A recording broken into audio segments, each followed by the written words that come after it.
Dans cette vidéo, on va examiner trois propriétés des sommes. Première propriété, le découpage. Deuxième propriété, la linéarité. Troisième propriété, la réindexation. On verra aussi deux exercices d'application. Concernant le découpage, considérons une somme xk pour k compris entre n et p, et considérons un indice intermédiaire m, donc entre n et p. Il est clair alors que la somme des xk peut se décomposer en deux sommes. La somme des xk pour des indices inférieurs ou égaux à m, et puis les autres indices supérieurs strictement à m. Plus généralement, si on se donne deux sous-ensembles disjoints d'indices i et j, alors si on fait la somme des xk pour k dans la réunion des deux sous-ensembles, c'est la somme des xk pour k dans i et la somme des xk pour k dans j. Donc cette propriété est d'un usage courant. Imaginons par exemple qu'on ait une somme, la somme des xi pour i entre 1 et n, et qu'on veuille pour une raison ou pour une autre isoler les extrémités de la somme, les bouts de la somme. Donc les extrémités correspondent aux indices 1 et n, donc on écrit x1, on écrit à la fin xn, et puis entre les deux, on a la somme des autres termes. C'est typiquement une propriété de découpage qu'on vient d'appliquer. Autre façon de partitionner les éléments d'une somme, c'est en fonction de la parité de l'indice. Donc on veut parfois séparer les indices impairs et les indices pairs. Donc dans le cas général, ça donne ceci. On a une somme indexée entre 1 et n. Donc cette somme, c'est la somme des éléments d'indices impairs plus la somme des éléments d'indices pairs. Donc un élément d'indice impair, il est de la forme 2k plus 1, donc avec la contrainte que 2k plus 1 soit compris entre 1 et n, et puis analogue 2k pour les indices pairs. Pour être un petit peu plus concret, considérons une somme alternée, donc 1, moins 2, plus 3, moins 4, plus 5. On alterne addition et soustraction. Pour être un petit peu plus général, la somme des moins 1 puissance k multiplié par k lorsque k varie entre 1 et un entier impair 2p plus 1. À ce moment-là, vu la forme de la somme, on peut être tenté de regrouper les termes suivant la parité de l'indice, donc les termes d'indice impair qu'on regroupe ensemble, et les termes d'indice pair qu'on regroupe aussi ensemble. Donc dans le cas du premier exemple, ça va faire 1 plus 3 plus 5, et puis pour les termes d'indice impair, et puis pour les termes d'indice pair, ça va faire 2 plus 4. Bon, et si on généralise ça donc à l'exemple qui est donné en dessous, ça peut être intéressant dans la mesure où les deux sommes qu'on va mettre en évidence, on va pouvoir leur appliquer la formule qui donne la somme des n premiers entiers. Et on va pouvoir donc calculer la somme de k égale 1 à 2p plus 1 de moins 1 puissance k multiplié par k. Regardons la linéarité. Donc la linéarité, en fait, c'est juste la traduction des deux propriétés suivantes, donc où je n'ai pas écrit de sigma, où les sigmas sont déployés. Voilà, donc on voit bien que ce sont des formules qui sont évidentes. Si on veut traduire ça en termes de sigma, ça veut dire que la somme des axi plus byi pour i dans grand I, c'est a multiplié par la somme des xi plus b multiplié par la somme des yi, toujours avec i dans grand I. Alors, on peut voir cette égalité de deux façons. Soit on la regarde de la gauche vers la droite, auquel cas donc on transforme une somme en plusieurs sommes, et on sort les, entre guillemets, les facteurs qui ne dépendent pas de l'indice de sommation. Donc ici, A et B. Et puis si on regarde ça plutôt de la droite vers la gauche, ça revient à transformer une combinaison linéaire de sommes en une somme unique. Donc ça revient à regrouper. Alors, on en vient maintenant à la notion de changement d'indice que je vais vous montrer en action sur un exemple. Donc imaginons qu'on veuille calculer la somme des i pour i allant de 11 à 50. Donc quand on voit cette somme, on peut penser à la somme classique des n premiers entiers. Mais il y a une nuance entre les deux sommes, c'est le décalage des indices. C'est-à-dire que dans la première somme, l'indice ne commence pas à 1, mais à 11. Donc l'idée, c'est d'introduire un nouvel indice et de décaler les indices de la première somme. Donc pour ça, j'introduis un nouvel indice, j égale i moins 10, et à ce moment-là, si i égale 11, le nouvel indice j vaut 1, c'est ce que je souhaitais, et si i égale 50, c'est-à-dire l'indice dans la borne supérieure de S, à ce moment-là, j vaudra 40. Et puis, grâce à j égale i moins 10, je peux récupérer i en fonction de j. Alors, quel intérêt ça a? L'intérêt, c'est que ça me permet de faire un changement d'indice.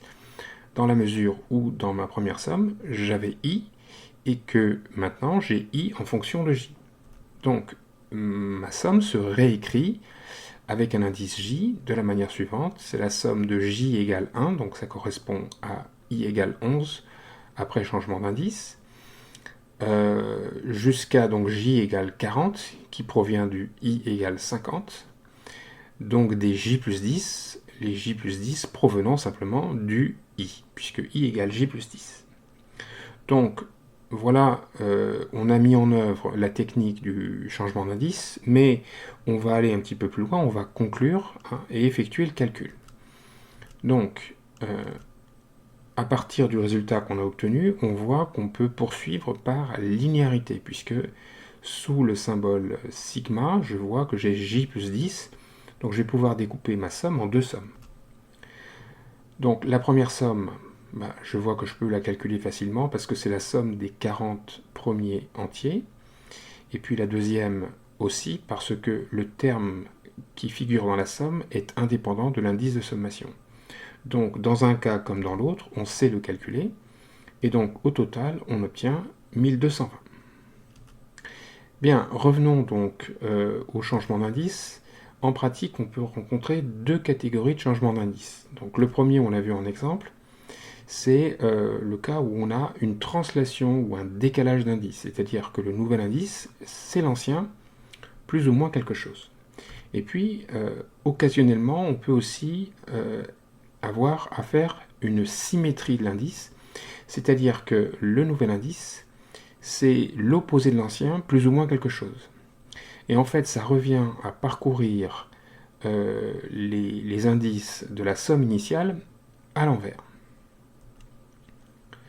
Donc, pour résumer la manière de procéder à un changement d'indice, il faut comprendre qu'il s'agit de transformer tout ce qui était en ancien indice, c'est-à-dire en i, disons, dans le nouvel indice.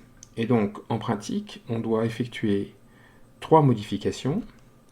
Une modification dans la borne inférieure de la somme initiale, une modification dans la borne supérieure de la somme initiale, et évidemment, une modification au niveau du terme assommé. Donc, on va appliquer tout ça au calcul de la somme suivante. Donc, cette somme, c'est la somme pour k allant de n à 3n du minimum de k et de 2n. Donc le minimum de k et de 2n, c'est juste le plus petit entre k et 2n. Donc avant de traiter le cas général, on va regarder un exemple. On va prendre n égale 2. Donc si n égale 2, je remplace. Donc les bornes deviennent 2 et 3 fois 2, 6. Le 2n qui est sous le signe somme devient 4. Et ensuite, je déploie ma somme. Donc quand je déploie ma somme, ça fait donc le minimum de 2 et de 4, plus le minimum de 3 et de 4, et ainsi de suite. Je calcule chacun des termes, et donc tout calcul fait, ça me donne 17. Donc maintenant, on va envisager le cas général, et pour ça, on aura besoin de la somme, de la formule qui donne la somme des n premiers entiers. Donc, je reviens à Sn. Pour calculer Sn, je dois considérer le minimum de k et de 2n.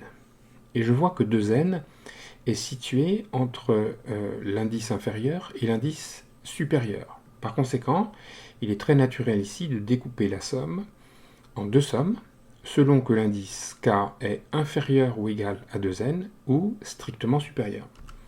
Donc quand on fait ça, la somme donc se réécrit comme la somme de deux termes, et on va considérer séparément chacun des deux termes.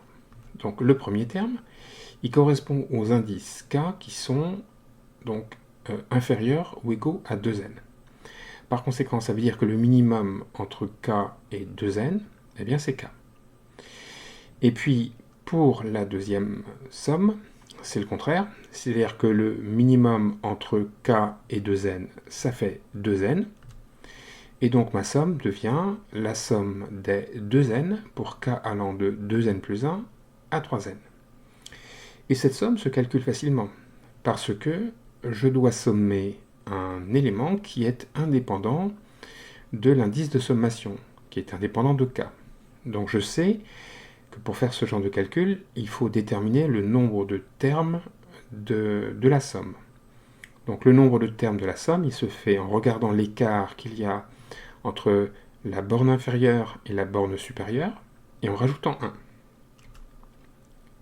Donc ici, ça donne quoi? Cet écart, il vaut donc 3n moins 2n moins 1 plus 1, donc qui fait n, multiplié par la valeur constante du terme de la somme, 2n, et donc j'obtiens 2n au carré. Maintenant, il nous faut calculer an.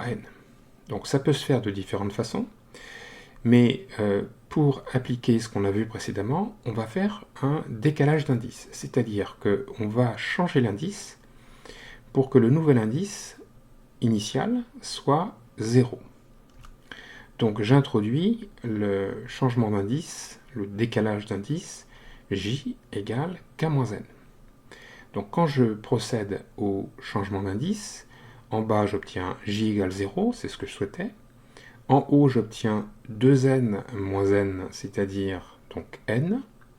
Et quand je remplace le k qui était sous le signe somme dans an par sa valeur en fonction de j, j'obtiens donc j plus n. Ne pas oublier d'écrire les parenthèses autour de j plus n, sinon ça pourrait être ambigu, on pourrait penser que le plus n n'est pas dans la somme. À partir de là, eh bien, on applique la linéarité de la somme et on décompose notre somme en deux sommes.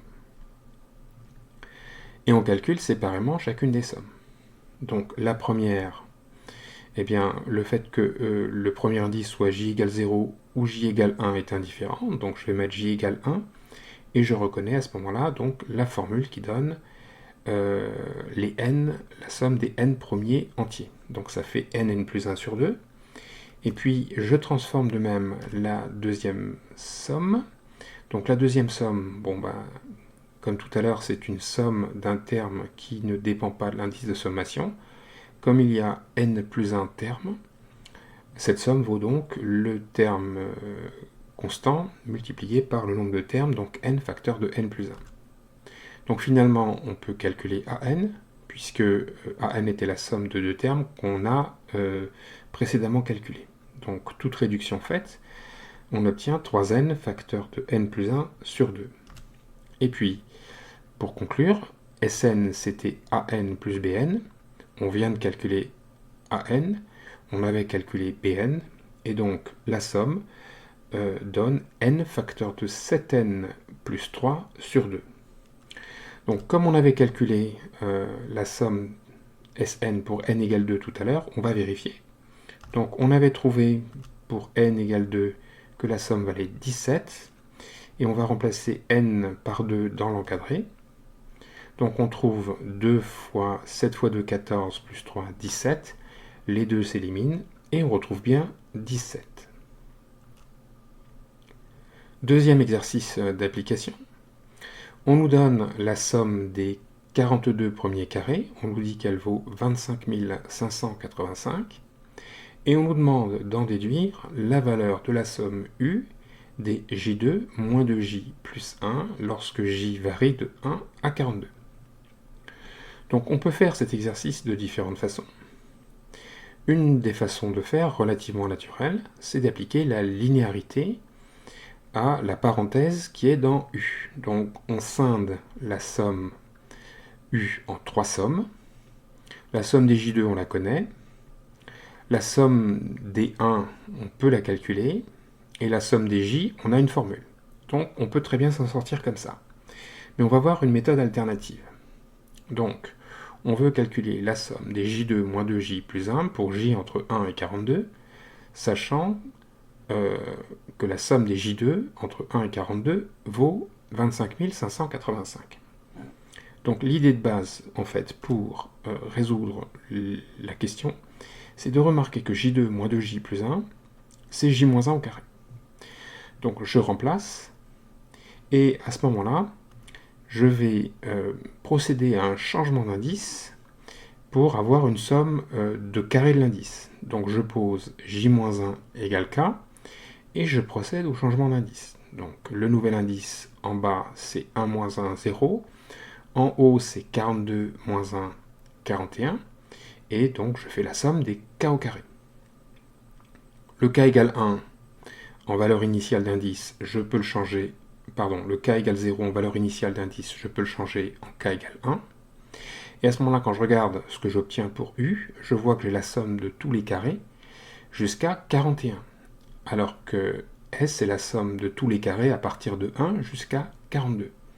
Donc finalement, ça veut dire que U, c'est S privé du dernier carré de la somme, c'est-à-dire donc moins 42 au carré. Et donc là, je peux conclure. U vaut donc S 25 585, moins 42 au carré qui fait 1764. Et donc, tout calcul fait, ça fait 23 821. Voilà, merci de votre attention.